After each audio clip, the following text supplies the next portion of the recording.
The closure of Apple Daily damages freedom of the press and speech. But I believe not long in the future there will be other newspapers taking its role and responsibilities.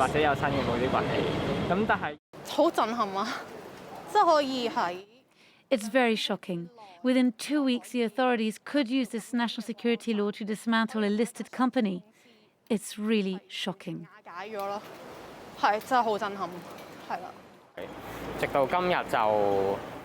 I know that today will be the last day of Apple Daily. I feel very sad because I know that there will never be a paper that dares to say the truth and dares to do in-depth investigative reports. For more on this story, we can bring in our international affairs commentator, Douglas Herbert. Doug, you saw there in those images young people standing in line, queuing up to buy this last edition of Apple Daily. Did the paper see this coming? They absolutely saw it coming, and it was they were explicitly warned by mainland China and the government and the authorities there. You had, basically, last month, you had China's state broadcaster basically saying, doomsday, their word, not mine, is getting closer and closer, because the rotten apple, referring to Apple Daily, has plagued Hong Kong for 20 years. And last April, when you had the founder of Apple Daily, a man named Jimmy Lai, he was sentenced in April to 14 months in prison for, quote, colluding with foreign forces under the national security law.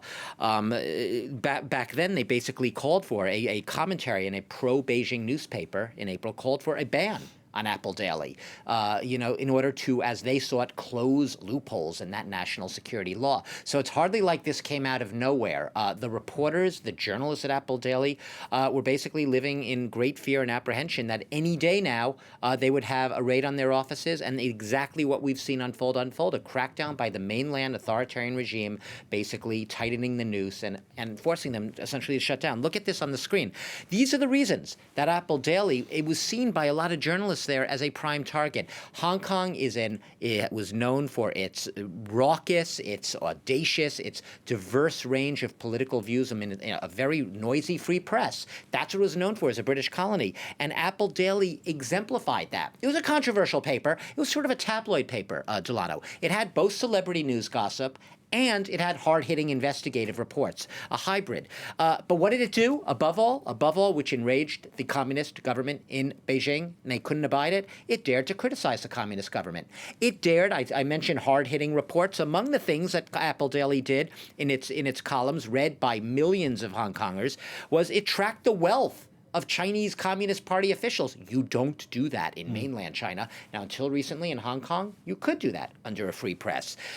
It backed its founder, Jimmy Lai, backed the umbrella movement that we talked about, in the 2014 umbrella movement, a pro-democracy movement, which 5 years later gave rise to another pro-democracy movement in 2019, in which Apple Daily prominently was out there on the front lines, urging the ralliers, goading them on. This was not an objective daily. It was a daily with a point of view. It was a tabloid, a loud daily, like I said, and it was controversial.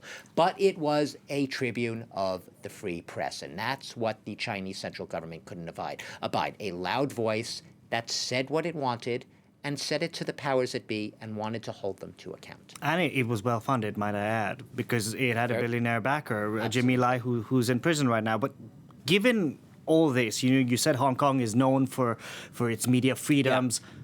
What happens now? Well, I'm not guessing here. This is not speculation. I know what happens now because we've been told, essentially, by the Hong Kong authorities and the government what happens now. Hong Kong's chief of police warned earlier this year that the police would now be investigating news outlets, and he cited Apple Daily, investigating news outlets deemed to threaten national security, to endanger national security, under this, what is a very vague national security law, the one passed last year that we reported a lot on, which is now about to see its one-year anniversary next week. So we know that. We know that Carrie Lam, Hong Kong's chief executive, basically used the term, a Trump-era term, fake news, to say that the government is now exploring laws and legislation that it can implement going forward against so-called fake news, once again invoking that term. So not from me. This is from the actual officials.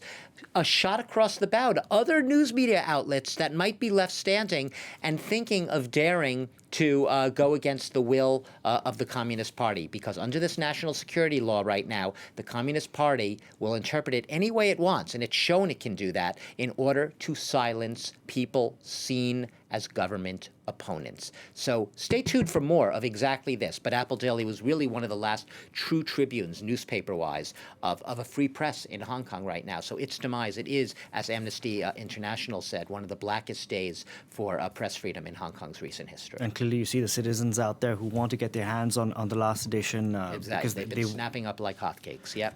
Thank you very much for that, Douglas Herbert there.